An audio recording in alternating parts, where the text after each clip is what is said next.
আমরা মুসলমান, অথচ আমরা আমাদের ক্যালেন্ডার সম্পর্কে আমরা জানি না। তো আজকে আমরা আমাদের ইসলামী হিজরি বা ক্যালেন্ডার সম্পর্কে সংক্ষিপ্ত ইতিহাস আমরা জানব। রাসূলুল্লাহ সাল্লাল্লাহু আলাইহি ওয়াসাল্লামের সময়ে ও তার পূর্বে রোমান, পার্সিয়ান ও অন্যান্য জাতির মধ্যে তাদের নিজস্ব ক্যালেন্ডার বা পঞ্জিকা প্রচলিত ছিল। আরবদের মধ্যে কোনো নির্ধারিত বর্ষ গণনা পদ্ধতি ছিল না। বিভিন্ন ঘটনার উপর নির্ভর করে তারিখ বলা হতো। যেমন অমুক ঘটনার অত বৎসর পরে খলিফা ওমর রাদিয়াল্লাহু আনহুর খিলাফতের তৃতীয় বা চতুর্থ বৎসর আবু মুসা আশআরী রাদিয়াল্লাহু আনহু তাকে পত্র লিখে জানান যে আপনার সরকারের ফরমানগুলোতে সন তারিখ না থাকায় প্রশাসনিক জটিলতা দেখা দেয়। এজন্য একটি বর্ষপঞ্জি ব্যবহার প্রয়োজন। খলিফা ওমর রাদিয়াল্লাহু আনহু সাহাবীগণকে একত্রিত করে পরামর্শ চান। কেউ কেউ রোম বা পারস্যের পঞ্জিকা ব্যবহার করতে পরামর্শ দেন, কিন্তু অন্যরা তা অপছন্দ করেন এবং মুসলিমদের জন্য নিজস্ব পঞ্জিকার প্রয়োজনীয়তার কথা বলেন। এ বিষয়ে কেউ কেউ পরামর্শ দেন যে রাসূলুল্লাহ সাল্লাল্লাহু আলাইহি ওয়াসাল্লামের মিলাদ বা জন্ম থেকে সাল গণনা শুরু করা হোক।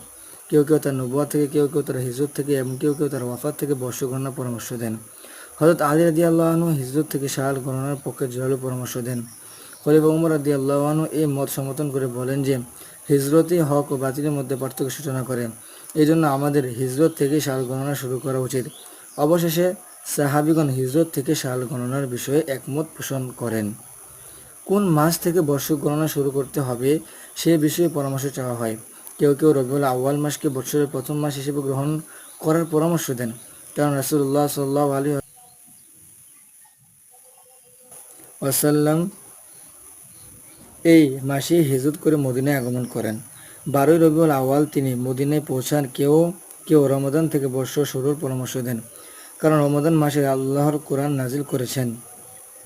সর্বশেষ তারা মুহররম মাস থেকে বর্ষ শুরুর বিষয়ে একমত হন, কারণ এই মাসটি 4টি হারাম বা সম্মানিত মাসের একটি। এছাড়া ইসলামের সর্বশেষ রুকন হজ পালন করে মুসলিমগণ এই মাসেই দেশে ফিরেন। হজ পালনকে বছরের সর্বশেষ গুরুত্বপূর্ণ কর্ম ধরে মুহররম মাসকে নতুন বছরের শুরু বলে গণ্য করার সিদ্ধান্ত নেওয়া হয়। এভাবে রাসূলুল্লাহ সাল্লাল্লাহু আলাইহি ওয়াসাল্লামের ইন্তেকালের প্রায় 6 বছর পরে 16 বা 17 হিজরি সাল থেকে সাহাবীগণের ঐক্যমতের ভিত্তিতে হিজরি সাল গণনা শুরু হয়। যদিও হিজরত রবিউল আউয়াল মাসে সংঘটিত হয়, তবুও 2 মাস এগিয়ে সে বছরের মুহররম থেকে বর্ষ গণনা শুরু হয়। প্রিয় হাজরিন, অত্যন্ত দুঃখজনক বিষয় যে আমরা বাংলাদেশের অধিকাংশ মুসলিম আমাদের ধর্মীয় এই পঞ্জিকার বা ক্যালেন্ডারের বিষয়ে কোনোই খোঁজ রাখি না। এমনকি আজ কত হিজরি সাল তা অধিকাংশ ধার্মিক মুসলিম বলতে পারেন না। আল্লাহ আমাদেরকে জানার এবং বোঝার তৌফিক দান করুক। আমিন।